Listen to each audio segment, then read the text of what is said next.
Ya, Assalamualaikum warahmatullahi wabarakatuh dan selamat petang. Okey, hari ini kita akan belajar chapter baru dalam Making of Material, iaitu chapter 4, Shear Force and Bending Moment. Okey. So, dalam chapter ni untuk introduction, saya akan kenalkan jenis-jenis beam. Okey. Kita recall balik dah sebenarnya. Okey, jenis-jenis beam, effect of loading on beam. Effect of loading on beam macam contoh dari segi dia punya shear force dia, dari segi bending moment dia. So, bentuk dia akan berubah. Okey. Kita akan kesan dia lah. So, last kali nanti you all akan saya akan ajar macam mana untuk melukis shear force and bending moment diagram. Okey. So, untuk slide yang seterusnya ini adalah jenis-jenis beam yang familiar yang kita akan guna pakai untuk analisis bagi chapter ini.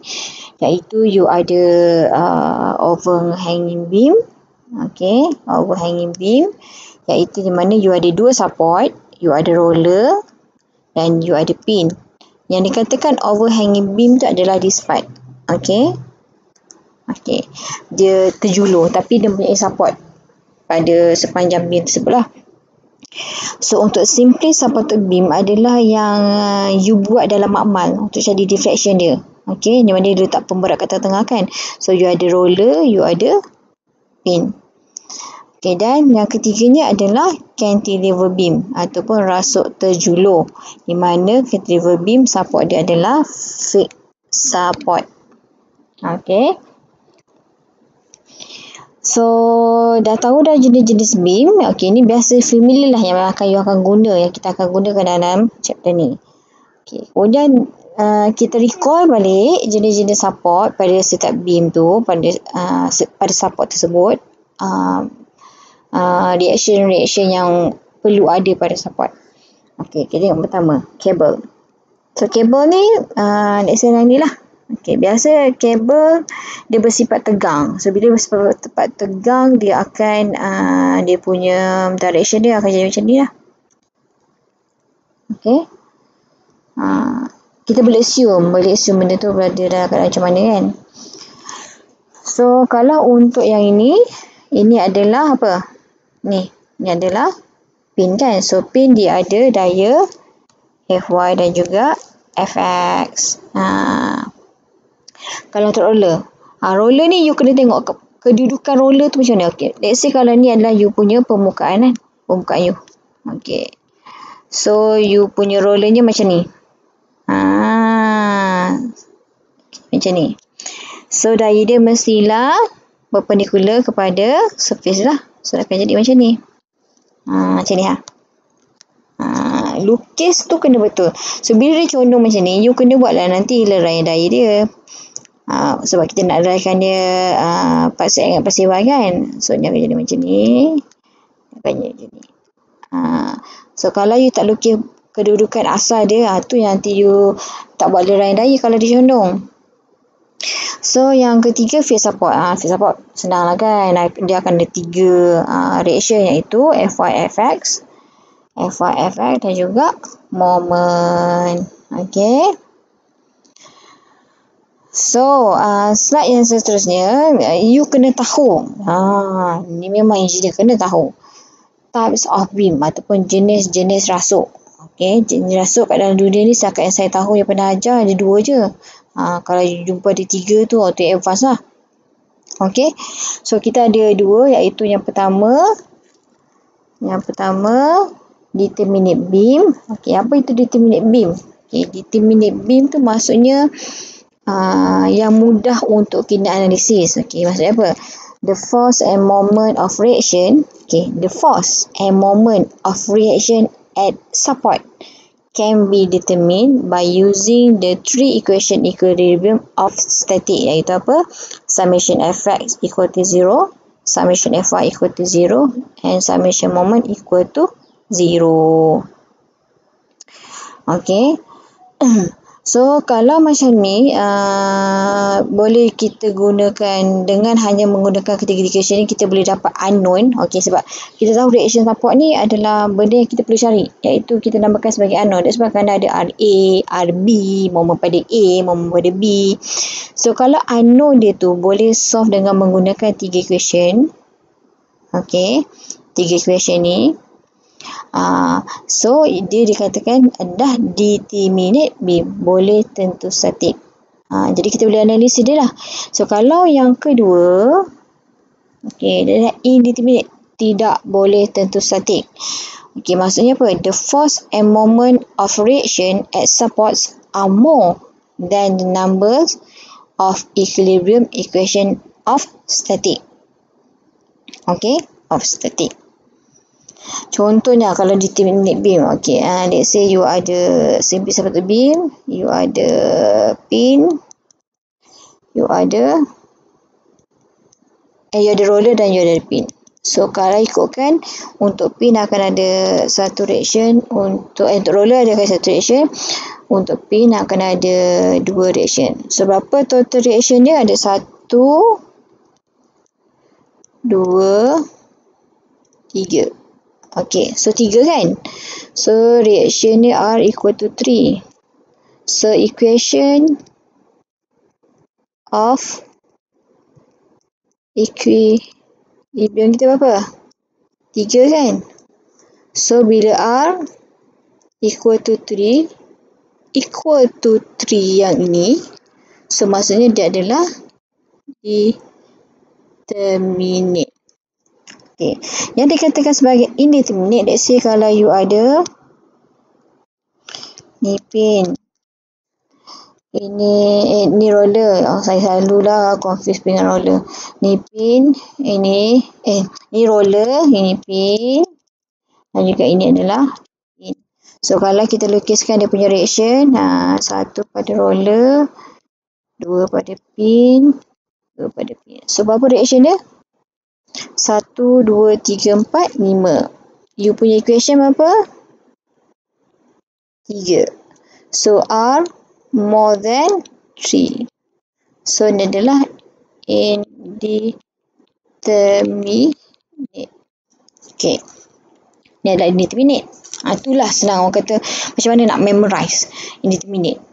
Dengan determinate. Kalau soalan tu minta, okay, please define what is determinate beam. Okay, you bagilah explanation dia, you lukiskan gambar macam saya buat ni. Okay, you cakap, okay, kalau you punya force dan juga moment reaction tu adalah 3 dan sama juga dengan equation 3, jadi dia adalah determinate. Okay, kalau macam ni pun boleh dapat markah. Okay, so untuk subjek ni atau untuk topik ni, shear force and bending moment, kita hanya akan analisis jenis beam iaitu determinate beam sahaja. Okay, yang boleh tentu saja. Kalau untuk determinate, you akan belajar spesifik dalam tahun 2 dalam subjek analisis itu. Ada spesifik topik macam mana nak analisis beam yang indeterminate. Okay, sekarang kita akan baca pasal determinate sajalah. So, slide seterusnya. In order to properly design a beam, it is important to know the variation of the shear and moment along its axis in order to find the points where these values are a maximum. Okay. Sebagai engineer, kita perlu design satu beam tu dengan mengambil kira dia punya shear dengan dia punya moment yang maksimum. Okay. Jadi bila kita design, kita maksimum sebab apa? Ialah kita kalau boleh kita nak over design. So kalau kita dah tahu maksimum berapa, so kita kena buat over design. Kita kena design lebih daripada maksimum. Kalau you betul-betul design pada maksimum, habis tiba-tiba lah bangunan tu runtuh, kita tahulah kita boleh detect. Mungkin beban lebih ke apa. So mungkin bila jadi design, okay, beam ni ataupun aras ni dia punya maksimum berapa. So jadi orang yang nak gunakan ataupun nak masukkan barang ke, dia tahulah, okay, bangunan ni di maksimum boleh berapa sustain. Okay. Okay, nampak cantik kan gambar Raja ni kan? Okay. Sekarang ni kalau tengok beam ni dia kena distributed load. So distributed load ni adalah dia punya, yang hijau ni adalah SFD. Merah ni ialah BMD. Okey, untuk kuliah ni saya akan familiar dengan istilah SFD dan juga BMD. SFD tu apa? Shear Force Diagram. Okey. Shear Force Diagram yang ini adalah bending moment diagram. Okey. Ni nanti yang you akan lukis. Tapi yang gambar ajar ni dia gunakan software. Okey. Okey, untuk sekarang saya buatlah dia punya bermain-main dengan color Okey, ini kita baru tadi kita uji pengenalan dia dahululah. Saya tinggal poin apa-apa tak? Saya tinggal poin penting ni. Okey, sebelum saya masukkan dalam reaction support reaction ni Okey, untuk apa ni? Shear force and bending moment ni, shear force tu macam mana? Apa yang dikatakan sebagai shear force? Shear force ni, let's say lah you ada beam. Okay. You ada beam. Let's say you ada roller sini. Pin sini. Lepas tu, beam ni pula dikenakan dengan point load P. Okay. Ini ada dia punya ideal section ataupun figure diagram ni lah. So, kalau you tengokkan beam ni, sebenarnya macam ni lah. Ni pandangan sisi Ni adalah you punya beam. Dia kenakan point load. Yang dikatakan sebagai shear force, okey, daya licin, okey, disebabkan oleh point load P ni dikenakan pada beam. Jadi beam ni akan split ataupun terpatah dua lah. Okey, macam ni. Okey, so yang sebelah kiri ni akan naik. Yang sebelah kanan ni akan turun. Okey. Itu ada. Ini kita assume, kita buat assumption Okey, itu adalah untuk shear force. Kalau untuk bending moment, let's say you ada beam. Dikenakan point load P. So, apa berlaku? Dia akan try to melentur. Bending moment ni dah lenturan lah. Dia akan melentur macam ni. Cuma nanti you kena tahu berapa maksimum dia. Kat sini berapa maksimum dia. Okey.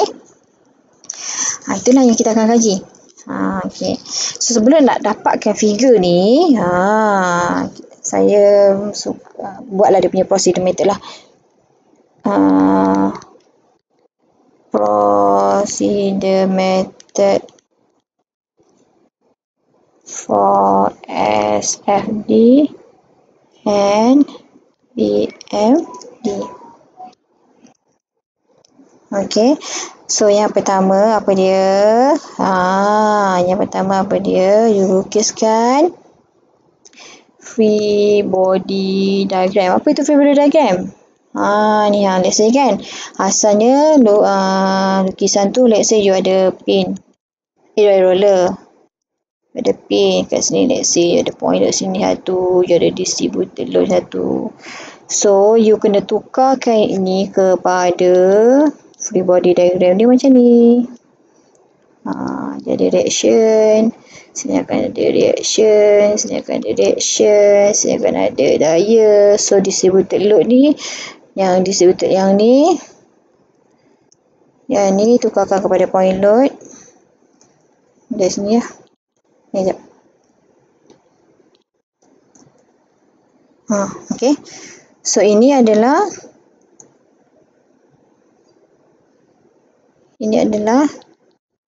FBD. Okay. Kalau point load saya tak ada masalah. Kalau untuknya distributed load. Distributed load. Okay. Distributed load tukarkan kepada point load. Okay, let's say lah you ada sini apa? Ini L. Okay. Adalah distributed load. So, formula yang you akan gunakan adalah W darabkan dengan L. Okay, W darabkan dengan L. Okey. So kalau dia punya dia punya distributed load tu macam segi empat tepat macam ni. Okey. So bila dia ditransformkan dia kepada point load, sini you punya L. So ni adalah you punya point load yang baru based on distributed load. So dia akan berada di mana kedudukan dia? Dia akan jadi L per 2, L per 2. Ini kalau untuk distributed load macam tu. Kalau distributed load dia adalah segitiga, ni saya recall balik sebenarnya static ni. Okay. Let's say you ada di sini L. Ni senang kita W lah. Okay, ni adalah you punya W. Okay, W tu mewakili nilai untuk distributed load. So, kalau untuk yang distributed load bentuk segitiga, dia sama juga. Dia akan berada macam ni tadi WL kan. Yang ni still akan berada sama here. Mana letak sini kot. Tapi yang ini akan jadi dia tak akan jadi tengah-tengah. Dia akan jadi center of segitiga. Iaitu apa? Yang ni akan jadi L per 3. Yang ni akan jadi 2L per 3. Okey. Tapi untuk yang point load ni dihasilkan daripada mana? Iaitu WL per 2. Ini adalah untuk point load bagi distributed load yang segitiga. Kalau ini adalah WL sahaja. Okey. Kita ingat ya yang ini. Selalu student lupa. Okey. Beza ya anak-anak. Okey, beza. Okey, ni ingat Okey, sekarang kita pergi ke example 1. Example 1 ni dengan example 2 ni dia tadi okey. Prosedur yang pertama kita tadi kita lukiskan FFD kan. Okey, sekarang prosedur yang kedua adalah reaction at each support. Reaction at each support. Macam contoh example 1 ni. Yang kata the beam shown below is supported by a pin at A and roller at B. Calculate reaction at both support due to the loading. So you kena cari RBA dengan RB. Okay. So tengok pada example. Saya rasa yang ni tak ada masalah kot kalau example 1 ni. Tak ada masalah kan. Tapi untuk reaction support ni you akan gunakan using 3 equation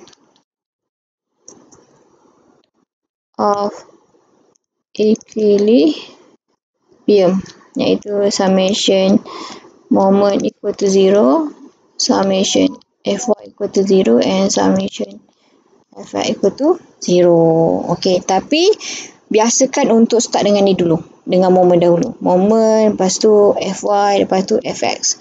Sebab kalau moment, you akan terus dapat nilai satu unknown. Macam contoh example 1, dia start dengan moment. Okey, dengan moment.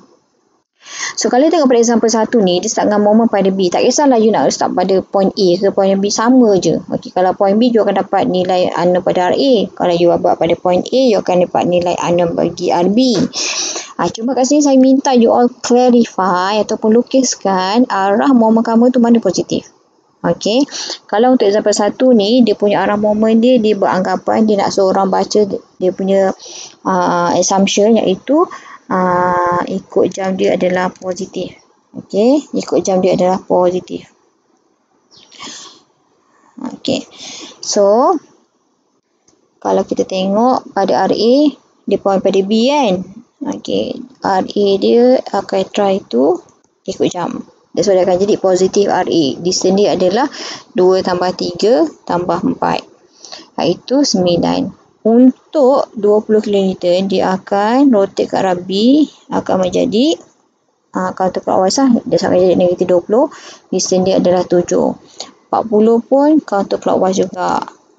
Akan jadi negatif 40 darabkan dengan 4. So nanti bila saya tekan equation ni, you akan dapat RA 33.3. Dah dapat tu, carilah summation FY untuk dapatkan RB. RA ni jadi kosong kenapa? Sebab tak ada lagi daya pada part CX kecuali RA. Mesti kena buktikan RAX adalah kosong. Jangan tak tulis. Bila tak tulis, maksudnya you tak menjawab soalan. Sebab soalan dia kata apa? Find. Soalan dia. Dia kata calculate the reaction at both support due to the loading. Nama reaction at support kan? Kena carilah walaupun dia kosong. Kena buktikan. Okey, untuk example 2. Example 2 ni sama juga. Cuma kat sini kita ada distributed load. Okey. Kalau macam ni, biasanya saya terus lukiskan yang baru. Yang baru, tak nak gunakan hijau lah, gunakan lain. Merah pun menyala kan, menyala. Okey, so saya gunakan merah. So ini adalah saya punya free body diagram. Saya ada RAY, RAX. So ni akan jadi point load. Ni akan jadi RBY.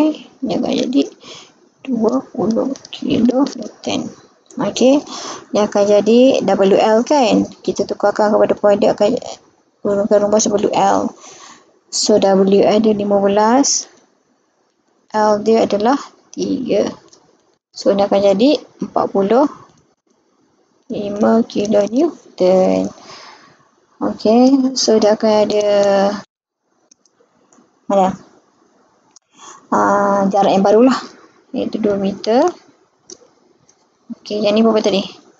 Ini kalau ikutkan yang ini 1.5 meter.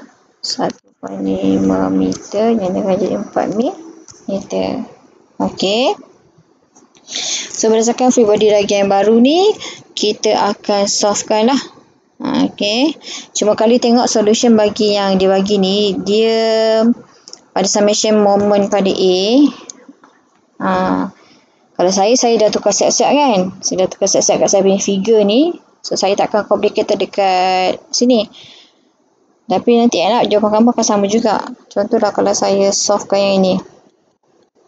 So saya nak buat summation moment at A equal to 0. Okay. So saya akan ada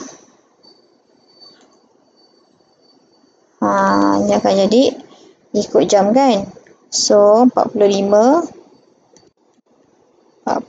kalikan dengan berapa? 4 campur 1.5 iaitu 5.5. Okey, jarak dia ni. Ni jarak ni.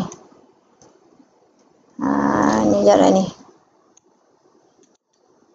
Iaitu 4 dengan 1.5. Okey. Lepas tu jalan-jalan saya jumpa dengan RBY. So positif ke negatif? So RBY dia akan menuju ke A. So akan jadi counterclockwise. So akan jadi negatif. Distance dia berapa? 4 campur 1.5 campur 1.5 akan jadi 7. Okey. So jalan-jalan lagi saya jumpa dengan daya 20 kN. So 20 kN dia akan menuju ke A ikut jam. So bila ikut jam dia akan jadi positif darabkan dengan berapa keseluruhan dia? 7 tambah 2 9 equal to 0. So nanti you akan dapat RBY bersamaan dengan 61.07 kilonewton. Okey, lepas tu solvekan summation FY equal to 0. You ada RAY tolak 45 campur 61.07 tolak 20 bersama dengan 0. So RAY kamu akan dapat 3.93. So untuk RAX pula, sorry. Summation F equal to 0, so RAX equal to 0. Okay, settle lah. Apa benda semua ni? Okay, untuk example 3. Example 3 ni dia menarik sikit. Menarik common the bomb kan. Iaitu you ada uniformly distributed berbentuk segitiga. Okay, jadi kita tukarkanlah dia punya ni kepada free body diagram ni . So kalau saya tukarkan yang ni, you ada 5 kilonewton per meter, length dia berapa? Length dia 2. So kita tahu kalau segitiga adalah WL over 2 sama dengan 5 darab 2 bahagi 2 sama dengan 5 kilonewton. So kalau you transformkan dia kepada you punya free body diagram, you punya free body diagram akan jadi macam ni apa dia? Ini adalah fixed kan? So fixed ada RAY, RAX, lepas tu ada moment okay. Yang ini kan ada 5 kilonewton. Okay, so sekarang dia punya ni dah berbeza kan? So kat mana kedudukan dia? Rasa sini lah. So 5 kilonewton. Nak tahu distance berapa ni? So 2 kan? So dia adalah 2/3. Yang ni 2/3 darabkan dengan 2 bersama dengan 4/3. Okay. So kalau ikutkan distance ni 2/3. Lepas tu you ada condong pula. Dari condong yang ni. So saya tukarkan siap-siap, saya leraikan dia pada pasti N dan juga Y. Saya sama here lah. So saya akan ada sini 20 darabkan dengan ditahu kan kalau segitiga ni sini 4, sini 3, sini confirm 5. So kalau nak you leraikan dia pada paksi Y kamu akan jadi 20 kilonewton. Paksi Y kamu apa yang ni kan? 3/5. So ni akan jadi 20 darab 3 bahagi 5. Lepas tu bersama dengan berapa? 20 darab 3 bahagi 5. 12. Dia akan jadi 12 kilonewton. Yang ini, kalau untuk paksi X, dia akan jadi 20, iaitu dia punya force. You punya X kan mendatar ni kan? So mendatar ni adalah 4. So 4 bagi hypotenuse. So ni 20. So kalau 20 kali 4 bahagi 5, akan jadi 16 lah. 16 kilonewton. So ini pun akan jadi 16 kilonewton. Last kali you apa di hujung beam you ada moment 15. 15 iaitu clockwise 15 kilonewton meter. Sekarang saya tunjuk punya free body diagram. So daripada free body diagram ni dengan menggunakan moment, let's say lah saya nak buat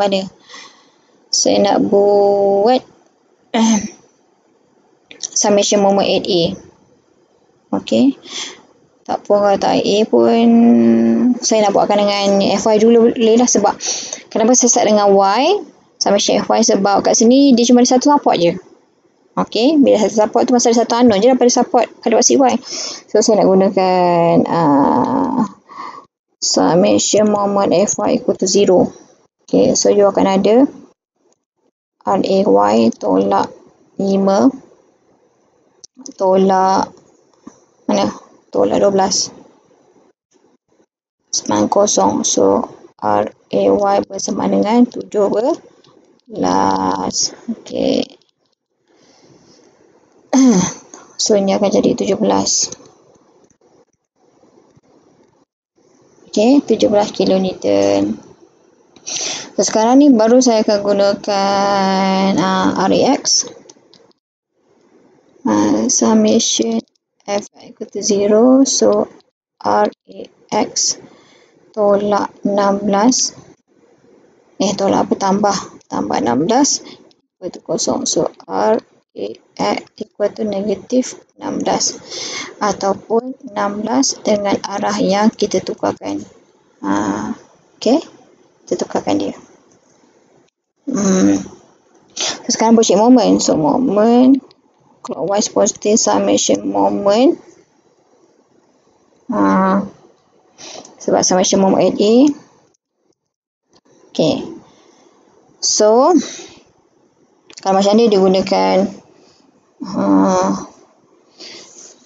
moment LA kan. So, kalau kepada figure saya negatif. So, ni adalah lawan jam. Okay. So, ni adalah lawan jam. So, akan jadi negatif MA. Okay. Yang ini 5 kilonewton pun adalah ikut jam. So, that's why dia akan jadi positif 5 kilonewton darabkan berapa? Distance dia adalah 2/3. Ni distance dia. Okay. Distance dia ni. Ada distance dia. Okay. Itu apa ni? Okay. So, 23. And then jalan-jalan kita akan jumpa 16. 16 ni tak boleh sebab dia adalah dia kosong sebab dia tak ada D. Sebab dia parallel. So, kita akan jumpa daya 12 kilonewton lah. So, 12 kilonewton ni ia pun ikut jam. So, dia ikut jam positif. Distance dia berapa? Tengok lagi tadi. Okay. Distance untuk ni adalah ni. Okay, ni distance dia. So, kita ada 2 campur 2, 4 lah. So, 4 meter. And then, jalan-jalan kita akan jumpa moment. Moment iaitu, moment dia adalah clockwise. Clockwise positif kan. So, positif 15. Yang ini jangan didarabkan dengan distance sebab dia dah moment. Bila moment tak perlu didarabkan apa-apa sebab dia dah moment. Kita pun dah summation moment kan. Okey, tambah moment tu je. Cuma nak tahu dia positif ke negatif, tengok pada rotation dia. Okey, bersamaan dengan 0. So, nanti you akan dapat, you punya moment LA kamu adalah 66.3 kilonewton meter. Okey. So, ada ketiga-tiga ni lah. Okey. Itu baru yang step yang kedua kan. Kedua carinya, saya baru lupa dah. Step mana tadi? Okey, step kedua cari reaction, support. Step ketiga barulah kita lukiskan. Step ketiga, yang ketiga, draw SFD and BMD. Nampak senang kan? Tapi ada cara dia. Okey. Let's say kita tengok pada ni explanation dia. Okey. Macam saya cakap tadi lah. Shear force and bending moment diagram. Let's say kalau dia kenakan daya pada P ni, dia akan try to split lah. Okey. Try to split kepada 2. Yang ke sini, yang ke kiri ke atas, yang ke kanan ke bawah. Okey. Yang saya nak utarakan kat sini adalah dia punya sign convention. Sign convention. Sign convention yang ini. Yang ini okey, nanti saya akan terang pada kuliah seterusnya.